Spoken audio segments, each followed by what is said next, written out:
अस्सलाम वालेकुम। मैं हूं अंसर और आप देख रहे हैं मेरा यूट्यूब चैनल अरब जम्मू न्यूज़। गद्दागरी पर 1 साल कैद 1 लाख रियाल तक जुर्माना होगा। महकमा अमन एमा के तर्जमान ब्रिगेडियर सामी अल-शिवरीख ने कहा है कि सऊदी अरब में गद्दागरी जुर्म है जिस पर सज़ा होगी। सबक वेबसाइट के मुताबिक उन्होंने कहा है कि तमाम सिक्योरिटी एहलकारों को हिदायत की गई है जहां कहीं गद्दागर देखे जाएं तो उन्हें फौरी तौर पर गिरफ्तार किया जाए।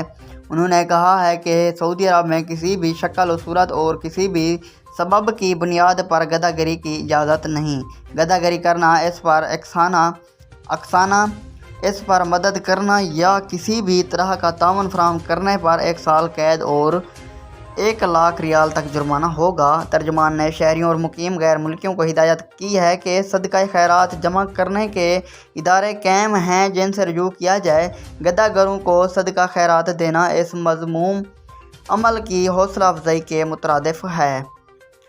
अगर आज की वीडियो अच्छी लगी हो तो मेरी वीडियो को लाइक कर दें। चैनल पर नए हैं तो चैनल को सब्सक्राइब करना ना भूलें। बहुत शुक्रिया।